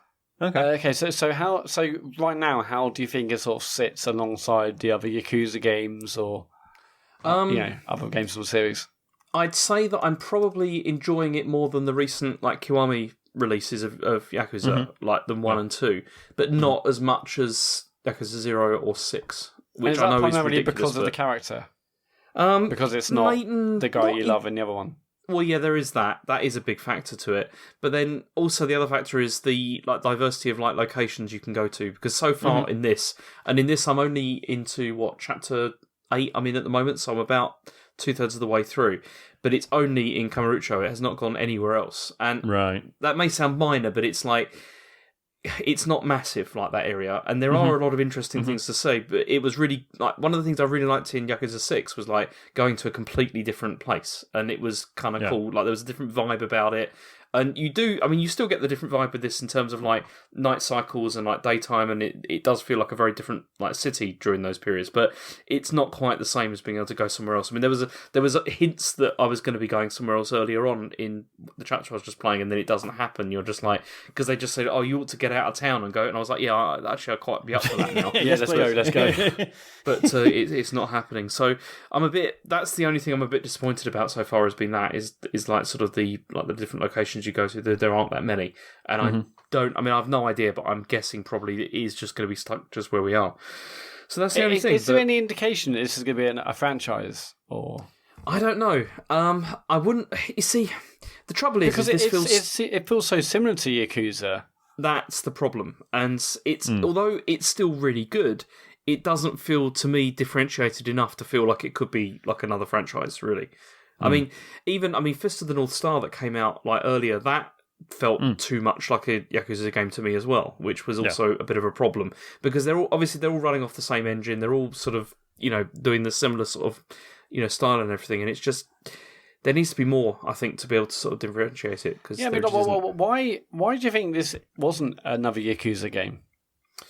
I think probably because they did want to play around with the formula slightly, which they have done. I mean, there's things you do in this that you don't do in Yakuza games, like the tailing people and the investigation side. But the investigation stuff that they've added to this, I really feel they could have done more with it because it pops up sort of, only occasionally, really, when you're sort of like having to like piece together clues and stuff like that. And I don't feel it's as deep as it probably could have been, which is a bit of a shame. But I think maybe they just wanted to show something that wasn't sort of from the crime side of things, but then it kind of is still, which is a bit of a shame. It's you see, there are still stories I think you could tell within this city that aren't focused purely just on on crime. I think there's other things, other stories, like other social stories you could tell here, and they just don't, which I think is a shame. But I guess No, go on. So they're going to what they know is what they're doing. They've been really successful so far with what they're doing. So I guess they don't really want to change it up too much. And a lot of Japanese franchises are often like this. It's just like continuous iteration on the same theme until they get it kind of like perfect, and then it kind of goes into a bit of a decline. And I'm not saying this is going into decline because it's really not, because it's still really fantastic, but it doesn't feel like there's enough here to differentiate it, as you said, Matt. From Yakuza. When's the next brand new Yakuza game that isn't like a remake of an old one? There isn't. I mean, there's a new one coming. Is it September? I can't remember, but that's I thought they were officially done with. No. They're done with Kiryu's story. That's done. But there's a new character coming, and there's new stuff coming. It was getting announced, like really. I mean, not announced because everyone knows it's coming, but there's going to be like a bigger reveal. But it does look like with the new one, you'll be able to play as a woman as well. So that could change things up, maybe. We'll see. Yeah. Cool. But I mean, I'm still going to love these because they're still brilliant. It's just... It's just, I don't know. I've got nothing more to say because it's just... It really, it's just the same as I've already said about it. I mean, you say you got nothing more to say. You did just talk for like 10 minutes. That's true. Do you think this is going to be... This is good. I'm not... Do you think this is going to be out there with your games of the year, like regardless of what it gets taken to our Gotti show and what we think? Do you think this is going to be up there with your games of the year because it's another one of these, or is it not done enough? I don't think so, because I don't think it has done enough to make me really feel like this has like touched me in some way. Like it doesn't feel like it's done that. See, Yakuza 6, which a lot of people don't really like, I felt a lot from that game that I'm not really feeling from this as such. I mean, I'm enjoying this for what it is, but I don't feel like a connection with it as I did with the other games. But then, is it fair to expect that from a single game compared to a series that there's been like 8 of them and you've been invested in for a long time. Like, could this not just be the start of something equally wonderful, but it'll need some time to get there? It could be that's very fair. It could be that, but this is a good start if it is. I mean, it's a really good start, but I'm not sure. We'll see. Interesting. Cool. Emails then. Jesus, wow, we have raced through this, baby. It's fine. Okay, good. So James wants to sub our 90-minute show. I mean, come on, if we get done before 10 o'clock, that'd be fucking amazing. Don't say that. It's 20 to 10 now. Exactly. We need to go a bit longer than that. Oh, I don't know. Let's just see what happens. James would love it if this show was 45 minutes. It's just like, it's quality over quantity, you know? We're having a more relaxed conversation. We don't have to like race through. Just chill out. If you want to email us, it's podcasts@thecomputergameshow.com. Okay, so Pill. What is wrong with me? Okay. Paul, mate. I mean, I'm shit pronouncing. He's got some weird exotic name. Paul? It must be a Spanish name. Peel. No. Okay, so it's Paul. Is it Gildea? Yeah. Gildea. Paul or Gildea? I can't speak. Okay. I spent this weekend playing through Marvel Ultimate Alliance 3 on the Switch. I know it's shallow, repetitive, unoriginal, and a bit of a grind, but it's loads of brightly coloured superheroes, damn it. It's everything my inner child smashing toys together wanted. What licence or genre turns a 6 out of 10 into an 8 out of 10 for you? That's a good question. I mean, I've been tempted with Marvel Ultimate Alliance 3, but I need mates to play it with. Which just logistically... Well, I mean, literally, like not many of my friends live nearby, and just even if they did, would not have time to see them anyway. Because I've said before, like a lot of fond memories of playing the first 2, like co-op with mates when we were just like at college or whatever. I mean, in terms, is it multiplayer brawler? What sort of game is it? Yeah, so it's. I mean, you can play it on your own. It's just the cool thing about it was like finding like synergies between. Like all different abilities and stuff, so you'd like put a team together that would give you like certain bonuses, or abilities would work together in certain ways. So obviously you're just playing on your own, you're kind of missing out on that. But yeah, it's just a multiplayer brawler where you sort of, I think you do like level up and get new abilities and stuff. But yeah, you just pick a Marvel hero, and there's like absolutely loads of them, and just go around beating the piss out of people. Nice. License or genre turns a 6 out of 10 into an 8 out of 10 for you. I mean, I'm a total sucker for the Warriors games, so Dynasty Warriors, Hyrule, etc. Fire Emblem. Did you play that one? I didn't actually. I keep like seeing it like a bit cheaper than RRP and being like, it's like 30 quid. I saw it the other day. It was like 35 quid, and I was like if it was 20 quid, I'd be there. But yeah, I like pretty much always really enjoyed those, even though I know technically they're not amazing. Just find them really satisfying to play. Beyond that, I mean, what license turns a 6 out of 10 into an 8 out of 10? That's the thing. There's not stuff that turns it into a better game because it's a license as such, but there's stuff that I'll play because it's a license, maybe. Like, I mean, I played Battlefront 2 recently because it's Star Wars, and I just felt like I wanted to play a Star Wars game, even though... See, I can see it. Because there were rumours, weren't there, that Battlefront 2 is coming to PlayStation Plus, and I was like, yeah, do you know what? I'll play that. Yeah. Totally, just because it's Star Wars. Like, even if it's average, the fact that it's Star Wars does elevate it a little bit. Yeah, definitely does. But then equally, certainly with something like Star Wars, there's the risk of, like, if it's not great, then, you can just be like, well, this is a poor treatment of the franchise that I have decided is really important. Yeah, but which I'm totally not used to, being a Star Wars fan. Yeah. I can't believe they've done this to my precious franchise. It's ever happened. Yeah. So yeah, it's a delicate thing. Can go either way, I think. You got any, Matt? Well, I think in terms of franchise, if there's like anything Anthem, I'm like, okay, I will play that. If it's Anthem Kart, Anthem Simulator, all the biggies. I mean, in terms of like genre, I mean, like anything space, I'm genuinely interested in, regardless of what the score is, because I think that the spectacle of space, that always gets me and always makes me excited. But in terms of license, I think like what licenses really get me pumped. I can't really think. I mean, I can't really. It's like what licenses outside of gaming, and I can't really think of any that sort of translate that well across, apart from the obvious things like Star Wars and Yeah.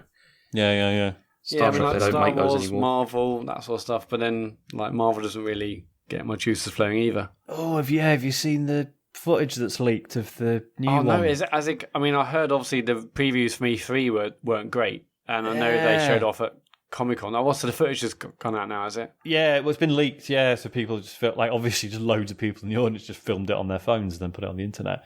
I mean, it doesn't look like shit. It just looks like completely uninspired. It's like, oh, guess what? It's a roaming brawler where you beat up thugs, and if you're Thor, then like thunder happens, and if you Iron Man, you can fly around and shoot lasers. Like, it looks fine. Just, don't know. Yeah, and like Spider-Man on PS4 was such a high sort of mark. Like they're obviously going to be instantly judged against that. So to be fair, you see, I've not played it yet, but like I was not really asked about the Spider-Man game, and then I watched. Excellent. Then I watched Into the Spider-Verse and was like, do you know what? I might need a Spider-Man game now. You definitely should. Yeah, maybe so it's not quite answering the question, but yeah, like that's something I may now check out because of the license that is attached to it. I mean, after playing Spider-Man PS4, I'm now like, I'm definitely psyched for any other Spider-Man games. So it's done that for me. Yeah. It was before, I'm like, superhero. I'm not really that fussed, but well, speaking of, I know it wasn't really worth putting in what you've been playing. Have you tried that Spider-Man Far From Home VR experience? I've got it downloaded. I haven't tried it yet. No, I mean, you couldn't charge money for it. But for about 3 minutes, you'll be like, "Hey, I'm Spider-Man." Like it's so bare bones, but like you can web sling for a few minutes and be like, "Oh, this is pretty good," and then nice. And that's it. Does it make you like how's the vertigo in it? Do you feel like you're flying? Well, it doesn't. So like your viewing angle is just like obviously if you're stood up, you're not like it doesn't like sort of point you down and then up again. If you know what I mean, you're just looking dead straight. So you kind of. So you just like shooting webs at buildings and then sort of swinging your arm past and then shooting another one and doing that for a bit. And then you can you can sort of hit a building and like wall run across it and then jump off again and web on something else. It's pretty good. But it feels like a proof of concept, really. Yeah. And, I mean, for a free advert, it's pretty entertaining. And how was it playing on PSVR after trying Quest? Do you know, it's fine. Like, it is fine. I'm just so much more conscious of the cable now. Like, I keep needing to look up, like, other people's PSVR setups, because I feel like the ideal situation is where you can have, basically, the PSVR box behind you and the camera in front of you. Yeah, but I'm trying to engineer a way of that happening. But what you could do is you get a tripod, you get a PlayStation camera and like some like USB like extension lead maybe, and you can the lead. You can basically just move. The lead's really long on it, so it's not impossible to just use a tripod. But then that's just a whole pain in the arse, isn't it? Which you don't need. Can't be doing with all that. It's ridiculous. Isn't it? No. I'm just waiting for the PSVR 2 wireless. The rumor was like, so there's a thing the other week that it's going to be wireless and $250. I mean. Hell yeah! I mean if that's accurate, that'd be great. Yeah. It has to be wireless. I think. Yeah. I mean, the Move controllers are as much of a hindrance as well. When you're used to proper Oculus ones, you just like I haven't played enough to talk about it. I played a bit of that Sirento this week, and it's it uses all the face buttons. Oh yeah, and it's hard work. like I've seen videos of people being amazing at it, but it's tough. Yeah, because they're not laid out the same as a PlayStation controller. So how there's triangle on the left or right. It's confusing. And I often find myself having to look down or trying to look down to see what the buttons are. Yeah, me too. Ridiculous. Yeah. Luckily for like games like Everybody's Golf, like it's got like a thing on screen so you can see the triangles there. Yeah, or so mmany games have obviously just accepted no one's going to want to use these buttons, so they've made it work without. It's ridiculously fiddly. But it's worked out well for me. I mean, it's so sort of hacked together, like the whole thing. Oh yeah, considering it works well. Yeah, it's amazing what they've got. I mean, they've sold it must be close to like 5 million now with just like old iToy and move technology. Yeah, it's bonkers. I've in terms of the because you were saying like the resolution on Oculus is much higher. I haven't it's not like I put my PSVR on and was like, oh, what the fuck is this? Like, it still looks fine to me. But yeah, it's just the wire. Is the main thing. Yeah. But hey ho. I mean, the headset's way comfier. Yes. I think it's a lot lighter as well. But yeah. Right, what's next? Okay, next email is from Alex D. He says, love the show, etc. Looking forward to the new episode accompanying me on my drive home every Wednesday. You make my boring motorway commute fly by. That's nice. Yeah. I have a couple of questions I was hoping you might be able to answer. Firstly, I've not heard anyone talking about it on the show, but have any of you tried Dauntless, the free-to-play monster hunting game? It looks good, seems to have been well received, but I'm waiting for the Switch release, which has been confirmed for later in the year. Just wondered what your thoughts were on the game. Have any of you heard this? Because I have not. I've heard, obviously. I've never tried it, and I heard lots of people saying good things. But I'm surprised you have. Did you not try it, Sean? I mean, I played like the tutorial, and obviously it's not fair to judge the game on that. Obviously, I'm going into it. Yeah, like I'm going into it with this like Monster Hunter mindset, and straight away I was like, "Oh, I don't like the way the controls feel. Feels a bit sticky and weird, and don't really like it." Presumably, you just get used to that. Like, I know a couple of people who are really into it. For the most part, my group of friends were like, I've just played Dauntless. Would anyone like to play Monster Hunter again? Yeah, I've seen that as well. Yeah, so... Yeah, and apparently the way it pushes the free-to-play stuff is a bit harsh as well. Like, when you go into the main town area, like, all the merchants you see first are the people who take real money, and then the sort of in-game money people are behind them or something. So... Yeah, not been like massively rushing to check it out, but I probably should. And as Alex points out, there is a Switch version on the way. That'll be potentially pretty amazing. So, is this is this another Warframe?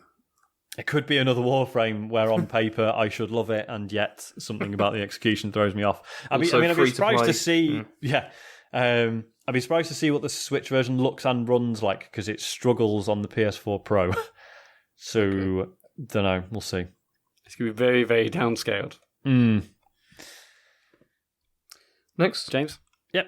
Okay. So it says, and secondly, James, what's your favourite Yakuza game? As someone who's been meaning to get into the series for years, I finally jumped in with Zero when it came out and I loved it. I played Kiwami last year and found it was quite a big drop in quality of story from Zero, but still enjoyed it. I picked up Kiwami 2 in the current PSN sale for £15 this week. I'm looking forward to getting into that once I finish Detroit. Do you have a favourite of the series so far, and how does Judgment stack up against Yakuza? Well, the thing is with this is that he's right about the drop-off. I wouldn't say it's a massive drop-off in quality like with the Kiwami games from Zero, but they definitely feel kind of like less ambitious, and probably because of they were based on originally like PS2 games and they hadn't kind of expanded it by that point. So that's fair enough. And you'll probably find the same with Kiwami 2 as well, because although I enjoyed it, it was nowhere near I thought as good as the others. But I mean, my favourite one probably has been Zero, but then probably 6, which everyone doesn't like, but I enjoyed it. I thought it was great. I really enjoyed that. And I mean, I've already talked about Judgment and where it stacks up. I mean, I'd say it's probably better than Kiwami 1 and 2, but not as good as 0 and 6. So there you go. Cool. And that's it. Nice one. Tweets. Let's get on to tweets. It's at Computer Game Pod if you want to tweet us a question on Twitter. Athena Allen, I've been playing Outer Wilds over the weekend. Well done. Have there been any occasions when you've been too late to playing a game, but it ends up being extremely your thing? E.g., Sean and Warframe. Extremely Sean's thing. Yeah, I mean, the other week, obviously, I talked about Fire Emblem Awakening. Slept on that for years, possibly, and then, turned out it's like one of my favourites of all time. That new one's out this week, isn't it? God, is it this week? I think it's Friday. Has anyone got £50 I can have? It's cheaper from Shop 2. You can get it for about... Yeah, it's just over 30 quid, I think, from there. It was not anywhere near as bad. Yeah. Is it? Oh, fuck me. Yeah. Right, pre-order that now. Yeah, I'm very excited. I mean, I think we basically answered this the other week, right? Mm-hmm. I think we had a very similar question anyway. I can't remember what my answer was then, but I mean, I'm... How am I... I mean, what did I say then? Do you remember, Sean? I can't remember, no. Okay. Just go back a few weeks, listen to that again. I'm so sorry, I think. But well done playing out Wilds. James, it's 40 quid. 40 quid then. It's still less than 50, what you said. 34 is nothing for James. £39.85. There you go. See, it's around 30 quid. Technically 30-ish. It's around 30 quid, Sean. That's not. It's only tenner. I mean, in James, that's change. It's like what, tenner, 20, 60. What's the difference? Oh my god! You get a free. You get a coin. You get a coin in a little pouch. Yeah, I know. Oh, that's what I went for that one. You'll see that on eBay. I'll make my money back in no time. I don't know, try and buy something with it and get laughed at, probably. Yeah. I hope, I'm actually quite nervous about that game.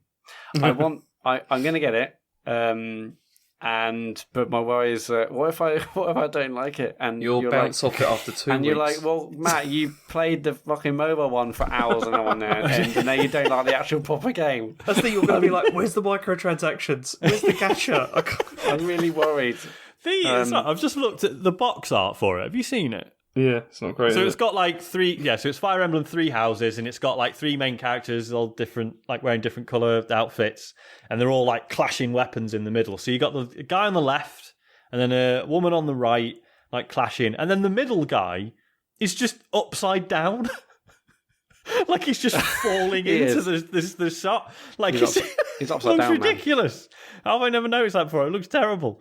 Who signed that? I can't wait to choose my house. I mean, they've already like I've seen some stuff on social, like here's all the people associated with the house. I've not seen any of this. I'm intrigued. Let's go. I mean, basically the idea is you can do all 3, right? Eventually. Yeah. I mean, it'll just take you 200 hours. Like 200 hours. Yeah. I mean, thank God they're letting us just buy the game once and do that, because with the last one you had to buy the game all over again just to buy it like 3 times or something, didn't you? It's ridiculous. Yeah. I mean, without spending 5+ hours looking over every single detail about which house I should choose, and I'll have to sleep on it and think. So far, I'm thinking Black Eagles. Okay, I'm Team Black Eagles right now, but it's up for grabs. It's up for grabs. I mean, I will be spending a lot of time thinking about which house is right, because I don't want to make a mistake. That'd be horrendous. Anyway, I'm just looking at Shop 2, and there's like. On the listing for Fire Emblem Three Houses, and there's like a load of reviews down the side, and I thought it was people's reviews of the game, and there's like Gemma S 32 minutes ago says brilliant, 5 stars. Des Howell says excellent priced game. I then later realised that's just all of the website's reviews. But there's loads of people like, Fire Emblem Three Houses is wicked. I've finished it, mate. It's good. It's dead good. It's not out till the 26th. My uncle got it me. Yeah. It's actually only $39.85 on Simply Games, and last time I checked, they were the ones that would still send it out early, potentially deliver early. I assume it's like £50 on the eShop, and to be fair, it's one that I probably will trade in once I'm done with it. Yeah, so... I went with the card version because the eShop one's about £60 or something. It's ridiculous. And it's annoying because I won't even get to play it because I won't be here on Friday when it comes out. And I was you're out, aren't you? And that's why I was thinking of like, maybe I should get the digital one, but it's not worth like another 15-20 just for that. Yeah, I'm away this weekend. Maybe I'll buy like the £600 limited edition version. Yeah, why not? That sounds. Was it cool about that much on Fire Emblem Heroes anyway? No, I haven't. That was just £20. Yeah, you get some like. I think you get like a USB pen with like one of the houses on it, and you get some wow. Oh my God, it's a sound selection USB stick. Does that mean the soundtrack, or is it just sound effects? I don't know what anyway. It says sound selection. But you get a pin badge set, and you get, to be fair, you get an actually quite nice looking steelbook. I do like a steelbook still. I wish more people did those. I don't anymore. I didn't, and I've mentioned this before, but I stopped loving them when I bought the Halo 2 one, and the documentary on the disc had a spoiler for the game. I'm like, fuck, why? I don't mind, like, whatever they come with as extras, fine. I like a steelbook. I just don't want stuff in my house. I don't want that. I hate owning things. Well, at least digital, or not like having to dust it or like find a place to put it, and it's just not. Well, this is it. Yeah, it's just more stuff for you kids to throw out when you die, innit? Well, exactly. It is that, or destroy when you're alive. So. Yeah, that's the more likely. Anyway, don't touch Daddy's things. How many times have I? Elodie's quite good about that. She knows not to touch many things in the office. Yeah. She knows. Isaac's fucking awful, that's why I've got a standing desk. Oh, right, okay. Yeah, good point. Very good point. MB Cribuffs, I'm going to call it that. What's a shite game you thought was good? Well, we've definitely answered this before. Too Human is mine.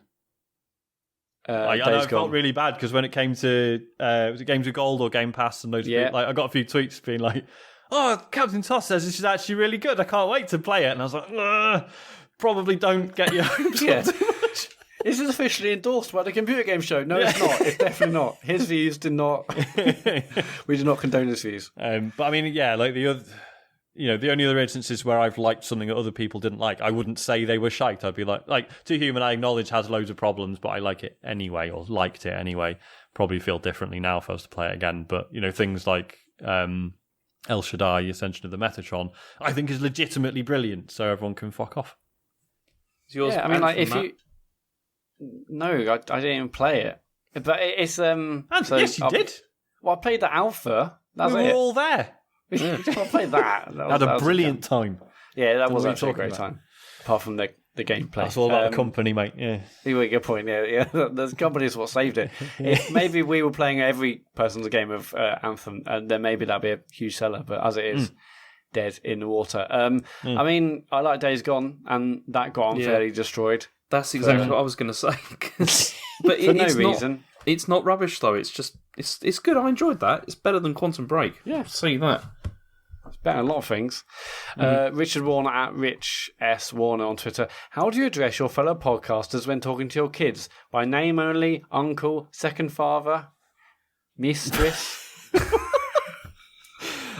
be fair, I have started. I don't think Isaac's even picked up on it yet because he's only tiny. But I do a thing of like referring to all my mates as like uncle, whatever.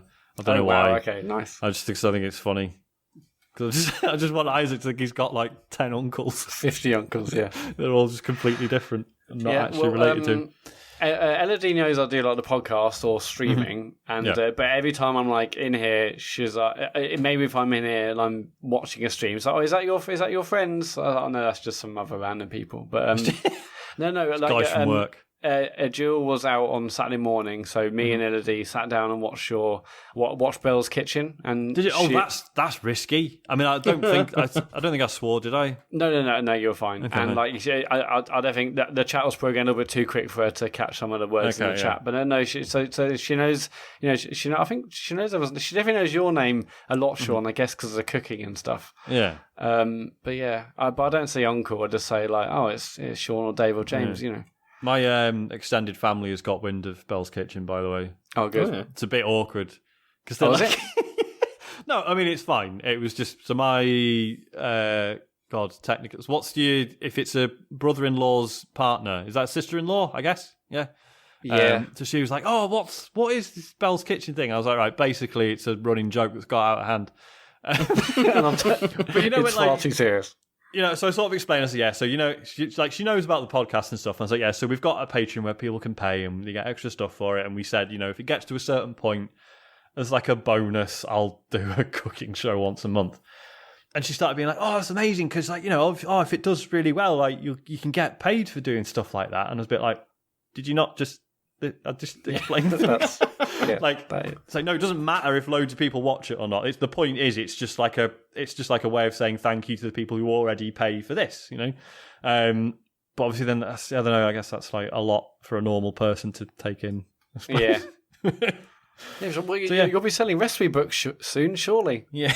I mean, I still think that's normal option. people are like, so how many people like watch it? And you have to explain that like 70 people is very good. Yes. Yeah. So that was a bit awkward, but whatever. Oh no, nice work. How about you, James? How do you refer to us in your household, or do you not refer to us? No, I do. I mean, I just call it Sean and David and Matt Murray.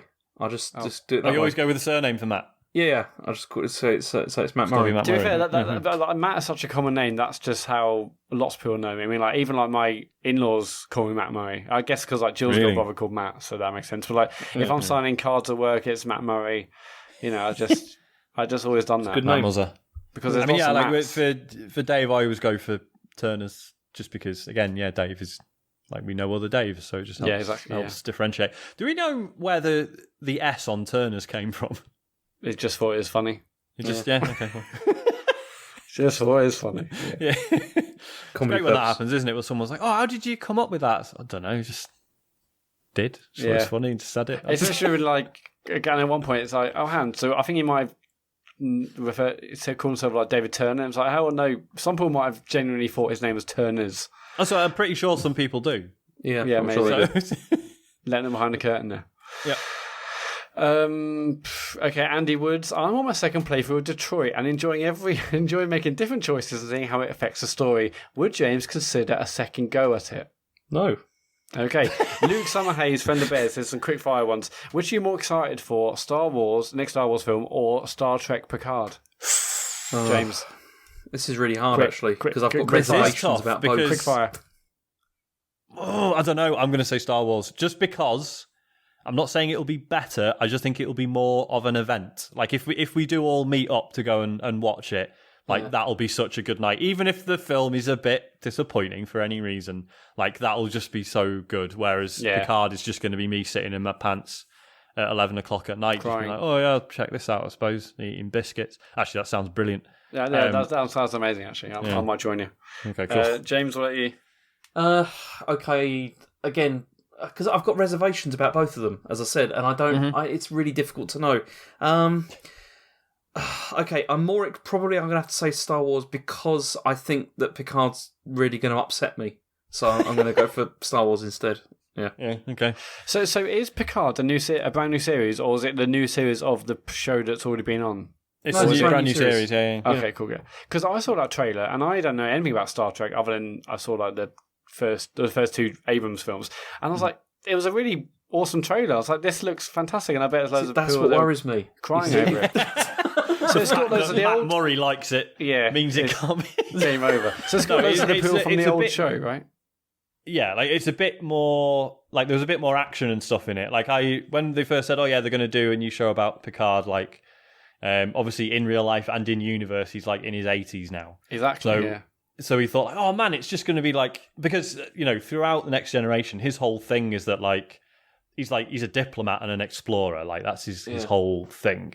So we're like, oh man, it's just going to be about him being old and just like resolving disputes and being really clever and awesome.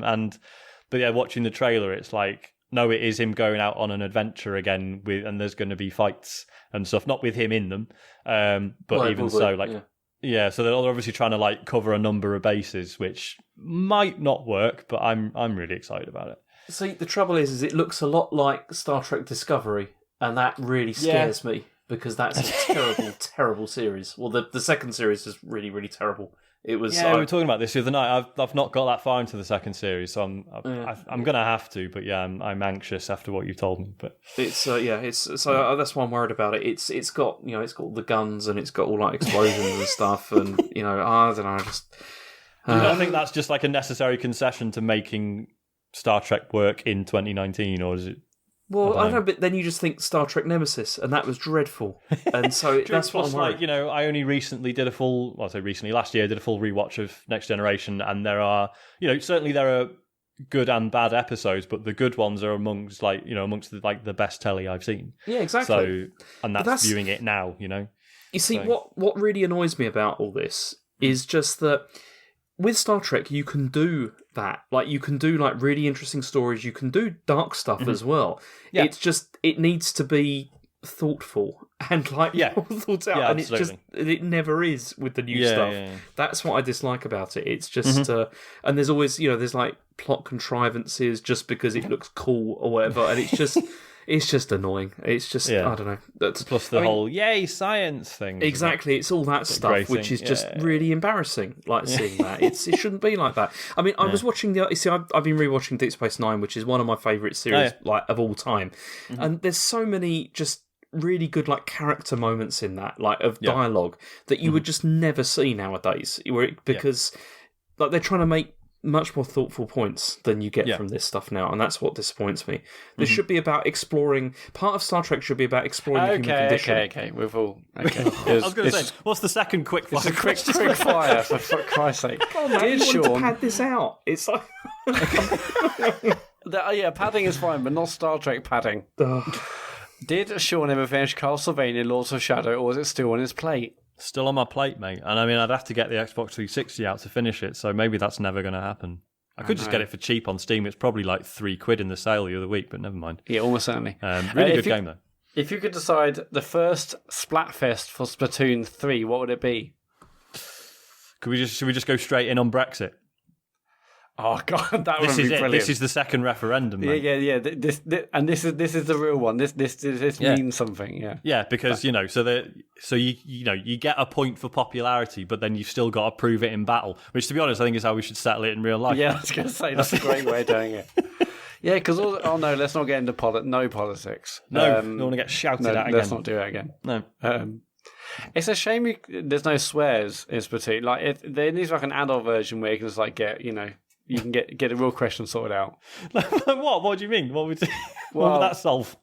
I mean, like, no, actually, I was just going to go to like genitalia for some reason. Oh, okay, like, the different versions of what you could call one thing or the other. What would be more popular? Like the best terms for certain parts of the anatomy. Okay. Yeah, James. Sorry, I was just killing a mosquito. I missed out what you were saying. Oh my God, it's okay. Don't worry about it. We'll keep that in. Okay. Yep. Go on. Okay, we'll get him on this one because it's very hot and I'm about to pass out. Luke Summerhays, friend of Bears, again. Quick one for Dr. Farley. If I were to read one book to get a vague shape of Chinese history, what would be the best place to start? I've read lots of Japanese history, but everyone says you need to understand Chinese history to really get it. Okay, so it depends because, you see, I study modern China, which is like sort of, the last 100 years or so. So that's really where my knowledge is. If you were interested in what's happened in the last, like since the Communist Party came to power, one of my favourites it's Morris Meisner, and it's called Mao's China and After. And it's old, but it's still excellent. And that if you want to know why things are kind of how they are, I wouldn't say up to now because it really only covers until like after like Mao dies. But you can it gives you a very, very good overview of the Mao era, which is what I study basically. And so I go for that. What was? I know he hasn't asked for a podcast. The one you recommended to me. What was it called? Okay. Well, there's the little red podcast which is good. Mm-hmm. What else is there? I'm just trying to think. Wasn't it? It was literally just called like the Chinese History Podcast or something. Yeah, is that right? there's a bunch of podcasts like that which are really interesting. Yeah. No, that's the one. Yeah, there's the China History Podcast, which and that's quite good because the guy who does that is Laszlo Montgomery, and he's got a certain style to him, which is I'm not a massive fan, but he does cover like a huge amount. There's so much material there that you can still go through, which is through all different eras as well. Because, as I said, I mean, I just look at modern China. I'm not really particularly interested in like the dynastic like history and that kind of thing. But he does cover all of that, and it's in quite a good way. So that would be a good place to start actually. For audio material, definitely. Alternatively, watch Red Cliff Parts 1 and 2, aka Dynasty Warriors the movie.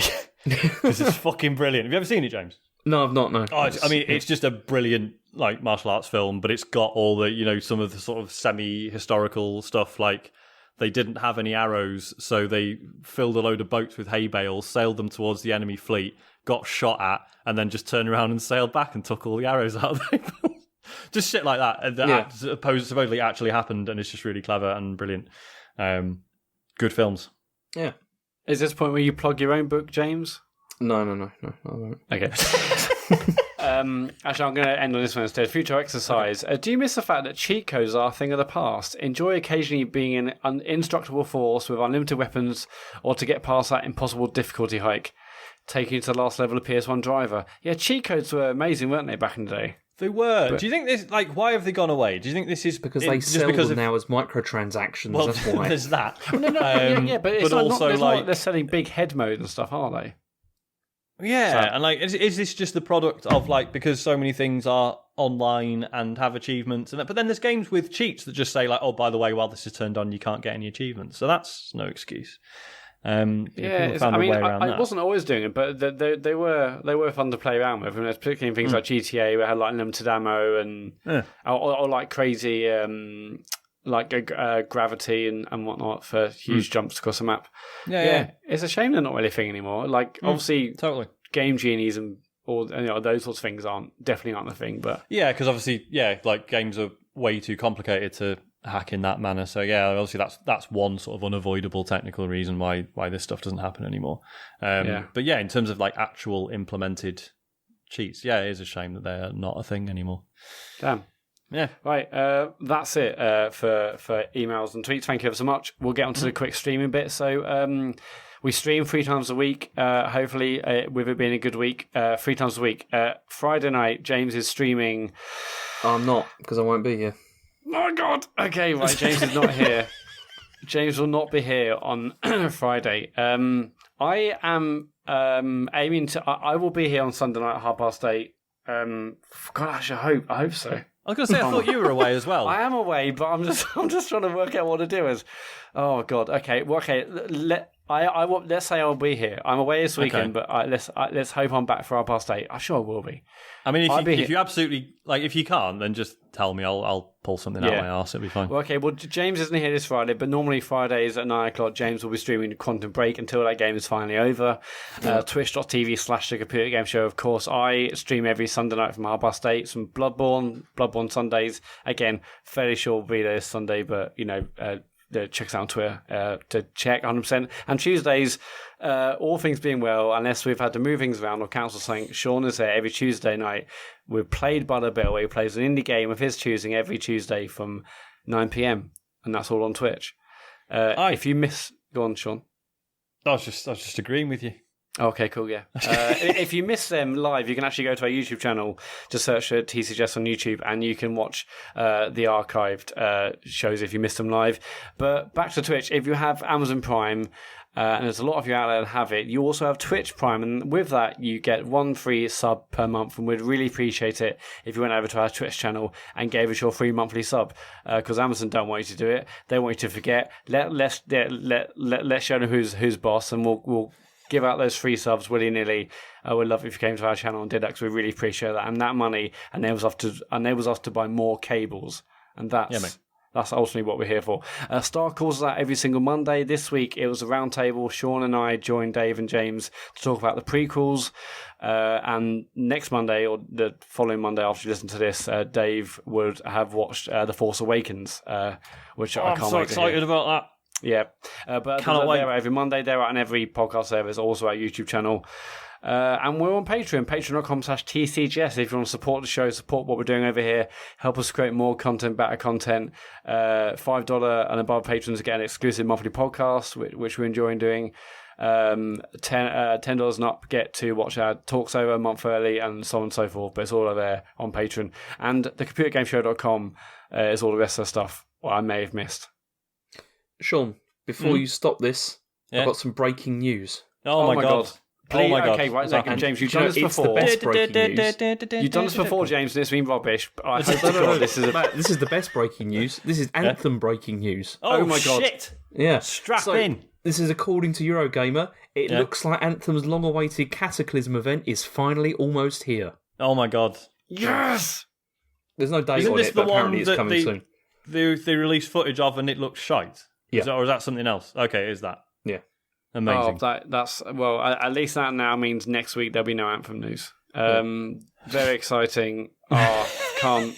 I mean, I'm never going to play it, but brilliant. That is what a way to end the show. Yeah. Yeah. I can't even be bothered. Thanks for listening. This hasn't been too short. I think this has been okay. I think we were worried this was only going to take about an hour. No, I tried to drag out a bit. Yeah. Thank God we had that Anthem news to really just push us over the finish line. Yeah. But yeah, thanks for listening, and we will catch you either on the streams or on one of the other shows or whatever. Cheers. Oh, and thanks for letting us be natural, obviously. Don't forget that. Yeah. Night. Bye.